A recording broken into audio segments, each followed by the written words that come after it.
Labdien! Tātad šodien mums ir tāda liela tēma – teikums latviešu valodā.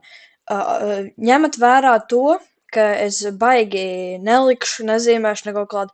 Es tikai atmarķēšu, jo es tagad eksperimentēju, es jau uztaisīju visu schēmu pirms tam, un es vienkārši komentēšu līdzi, lai jums ir vieglāk saprast. Tātad, kas vispār ir teikums? Tad teikums. Teikumiem ir raksturīgs gramatiskais centrs, kur ir teikuma priekšmets un vai izteicējs. Un vai. Varbūt tikai priekšmets, varbūt tikai izteicējs arī. Un tas tad ir teikums. Tātad, ja teikumā ir tā kā atdalīts ar punktiem, piemēram, katrs vārds, kā mūžs punkts ir ļoti īss, tad tās ir atrautas teikuma daļas. Un tās ir bieži izmantotas literatūrā, lai izceltu kādu daļu. Bet, ja nu nav gramatiskais centrs un tā nav atrauta teikuma daļa, tad tas ir izsacījums. Tas ir vienkārši izsacījums. Piemēram, teiksim, es uzrakstu jā, punkts. Tas ir izsacījums. Tas nav teikums, tas ir izsacījums. Tie ir tādi īpaši teikumi. It kā varētu saukt par teikumiem, jo tur ir punkts beigās, to varētu tā diskutēt, bet nē, tie ir izsacījumi. Labi, un teikums iedala mums zināmos divos veidos, vienkāršos un saliktus. Un tad mums ir vienkārši teikumi, sākot ar tiem. Ar vienkāršiem teikumiem, es druskuņi izzūmēšu ārā. Vienkāršiem teikumiem ir viens gramatiskais centrs, un tad mums ir vienkārši nepaplašināti un vienkārši paplašināti teikumi. Un, sākot ar vienkāršiem nepaplašinātiem teikumiem, tam piemīt tikai teikuma virslocekļi. Jā, tikai teikuma virslocekļi. Bet vienkāršiem paplašinātiem teikumiem ir teikuma virslocekļi un palīgu locekļi, kā papildinātājs un apstākļa vārdi un tā. Bet, teiksim, vienkārši nepaplašināts teikums būtu es guļu, bet vienkārši paplašināts teikums būtu vakarā es guļu gultā. Saproti? Un šeit vēl iekļaujas, šeit ir abiem teikumiem vienkāršiem un saliktiem, tad var atrasties vienlīdzīgi teikumu locekļi, iespraudumi, paskaidrojušos vārdu grupas, saurupinājumi un atkārtot vārdi, par kurām mēs jau mācījāmies iepriekš. Un tātad, ejot tālāk, mums ir arī salikti teikumi, kuriem ir vairāki gramatiskie centri. Mums ir salikti sakārtot, salikti pakārtot un jaukti salikti teikumi. Jā. Un tātad mēs varam turpināt salikt sakārtot teikumu. Tātad šiem visas teikuma daļas ir neatkarīgas. Tas nozīmē, ka vienmēr, nav īsti, ir saistības starp teikumiem, bet tā nav tik konkrēta kā saliktiem pakārtotiem teikumiem, par kuriem mēs runāsim drusku vēlāk. Tātad, un saliktiem sakārtotiem teikumiem ir tāds ir saistījums, ir bezsaikļu saistījums, kur ir vienkārši komats, piemēram, es guļu, komats viņa zīmē, saprot? Un te ir arī visi sakārtojumi saikļi. Es viņus tagad nolasīšu. Tad mums ir sakārtojumi saikļi un arī, bet, tomēr, taču, turpretim, kā, tā, ne, bet, nevien, bet arī, tik labi, kā arī, ne, tik vien, bet arī, nevis, bet, vai nu, vai, gan, nē, te, drīz. Jā, tātad, un šeit tiem pēdējiem ar šo domu zīmi, tas nozīmē, ka pirmajā neatkarīgajā teikuma daļā ir tas saikls, un otrā, kur atdala ar komatu, iesākas ar to nākamo. Bet var arī būt bez komata. Tātad par to, saliktos sakārtotos teikumos vienmēr atdala ar komatu ar saikļiem taču, bet, tomēr, turpretim, tātad tie pirmie. Bet, ja mēs vērā ņemam arī vārdu un, širo te, tad šādās ir tādas situācijas, kur komats nav jāliek. Ja pirmajā daļā ir vietas vai laika apstākļus, kas var tikt attiecināms uz otru teikumu daļu. Un piemērs būtu vakarā es guļu un viņu zīmē. Tas ir kad.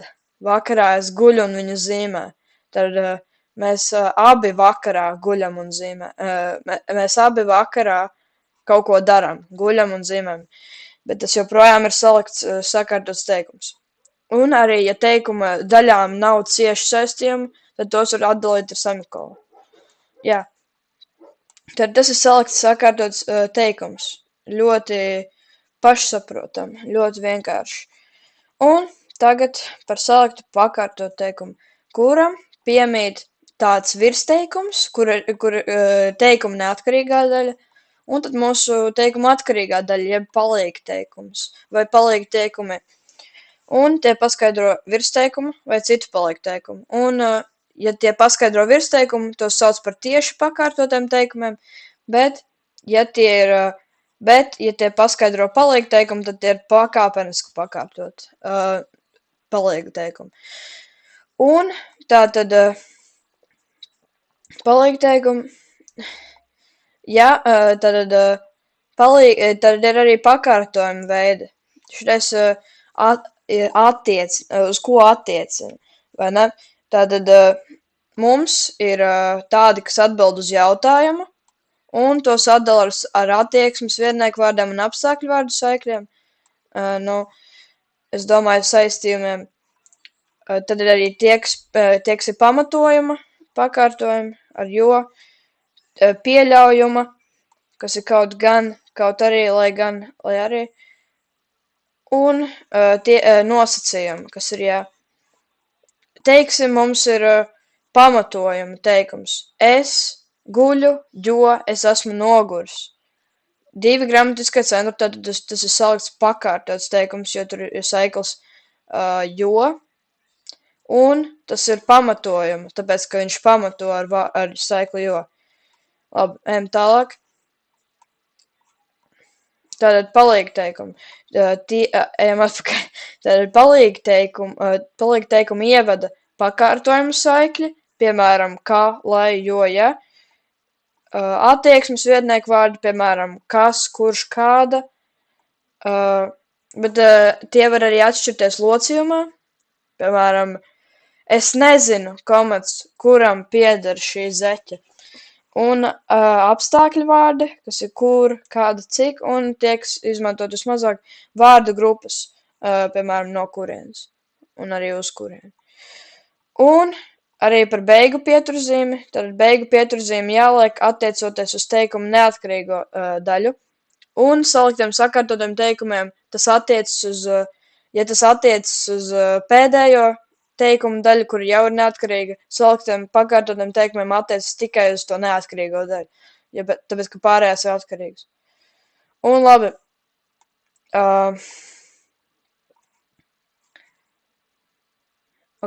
Un palīga teikumu paskaidro atbildot visam vai vienam no vārdiem paskaidrotajā teikumā. Tad vai nu neatkarīgajā teikuma daļā, vai arī tam kur ir pakāpeniski pakārtot. Labi, ejam tālāk.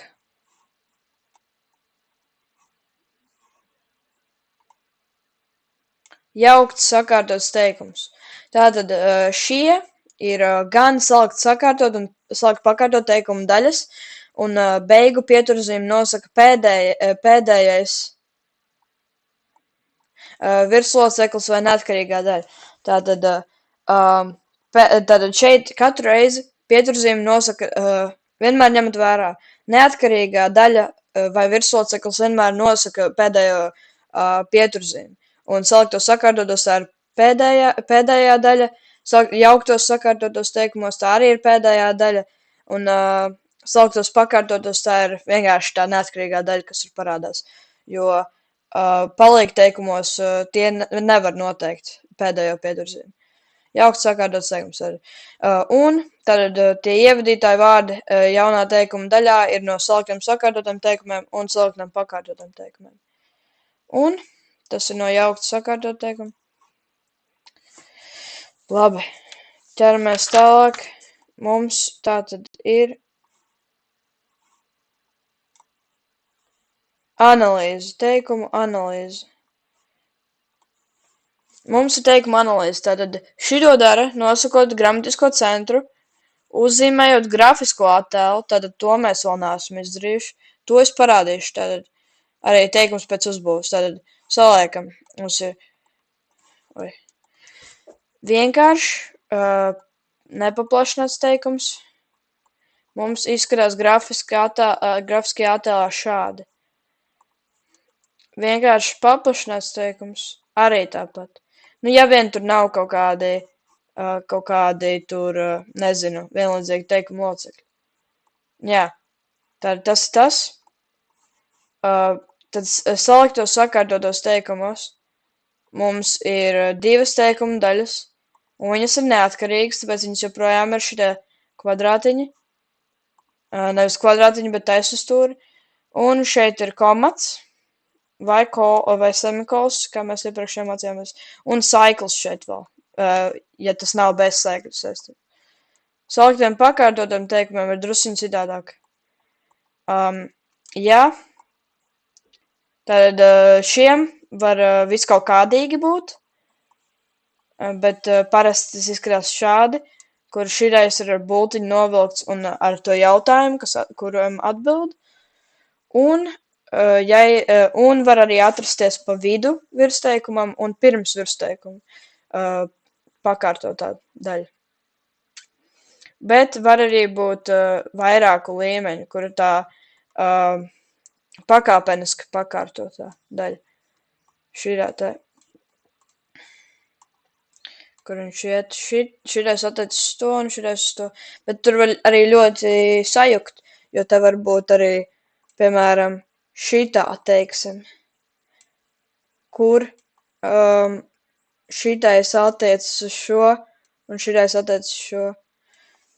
Jā, ļoti savādi. Un tad arī jauktam, sakārtotam teikumam elementi no abiem. Tad, teiksim, mums ir kaut kāds šādi, šādi un šādi. Labi, dosim piemēru. Es guļu, bet, es cenšos gulēt, bet nevaru, jo kāds taisa skaļu troksni. Tas ir piemērs. Labi. Un tagad jānosaka, kāds ir teikums pēc izteikuma. Ko tas vispār nozīmē? Nu, tur mēs tiekam mūsu nākamajā tēmā. Izteikumi. Tad mums ir izteikumu grupas. Ar punktu mums ir stāstījuma teikumi. Tie vienkārši kaut ko pastāsta un kaut ko mums pauž, ja? Un tos parasti izrunā līdzeni. Tad mums ir jautājuma teikumi, un šie tiek atdalīti ar punktu. Vai daudz punkti, bet daudz punkti ir ļoti plaši lieta, un viņa ir literāri bieži izmantot, un viņa ir vairākas izmantot. Tas ir līdzīgi kā piemēram, nu kā atrautajām teikuma daļām, viņas tiek ļoti dīvaini lietotas. Tad ir jautājuma teikumi, kur beidzas ar balss kāpumu parasti, vai tu izmazgāji zobus, piemēram. Un tas ir jautājuma teikums, tas kaut ko jautā vai prasa, un to atdala ar jautājumu zīmi. Tad ir izsaukuma zīme, un tas ir 3 izteikuma grupas, ar kuru beidz ar izsaukuma zīmi. Tad mums ir izsaukuma grupa, kura mums izsaka jūtas, izbrīnu, pārsteigumu, prieku, sajūsmu, nepatiku, sāpes un citas. Tad šitais vienkārši kaut ko mums izsaka, kaut kādu pauž, kaut kādu jūtu. Tad mums ir vēlējuma, kurš sākas ar lai vai kaut, ja? Un kaut ko novēl, piemēram, lai tev jaukas brīvdienas. Un to joprojām ar izsaukuma zīmi atdala tāpat kā izsaukuma teikums. Un tad ir rosinājumi, kas ir lūgums vai pamudinājums vai pavēle vai aizliegums un tā, piemēram,